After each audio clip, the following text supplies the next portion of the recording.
چې په قبر کې به په یو سوال کې انخلی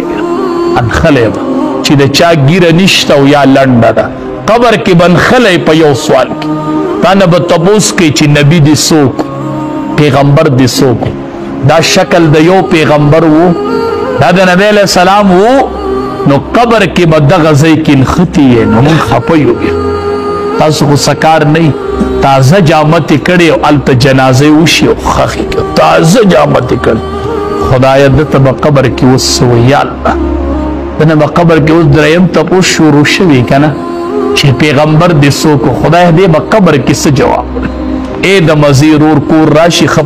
ډوډۍ ته کینې میلمانه رخصت دي او کینئ ځئ وخورئ مه خورئ پرېږده وخورئ مه خورئ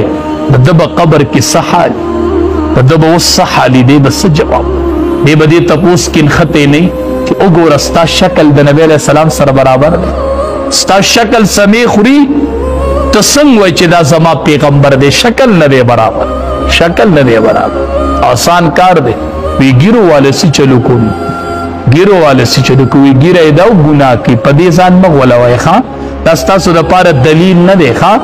که ګیره یې دا هغه ګناه کوي نو د هغې ګناه به ته الله تپوس کوي په دې کې د ګیرې قصور نشته ښه ستا نه بیا هم ښه دی چې ګیره یې اوږده ده دا یو عمل ستا نه ښه په دې کې ستا نه ښه دی منه وایي بیا سړي ګیره وي او خلک وایي ګیره ده نو ښه ده که نه چې خلک وایي چې ګیره ده زه دا وامه چې ښکلي سنت او بعضې دې مشرانو ته خو درخواست کو دا بعضې مشران نه دي دا جولی ورته داسې خورم ښکلي سپینګیري مشران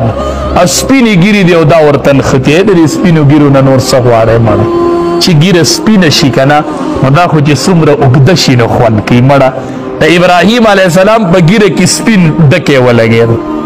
ړومبی ډکی پکې سپین شو د ابراهیم علیه السلام ړومبی سپین د هغه په ګیره کې دی وی الله دا څه دي وی دا څه دي رب العالمین ورته وی نور المسلم دا خو د مسلمان نور دی نور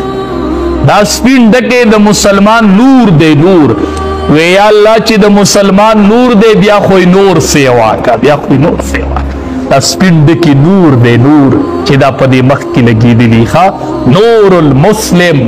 دا د مسلمان نور دی نور حدیث مبارک کې راځي چې اویاو اتیاو کالو ته یو مشر ورسي زه مشره ګیره ښکلې اوږده که که نه ښه حدیث قدسي دی رب العالمین وایي ما له حیا راځي چې زه به دله څنګ په اور عذاب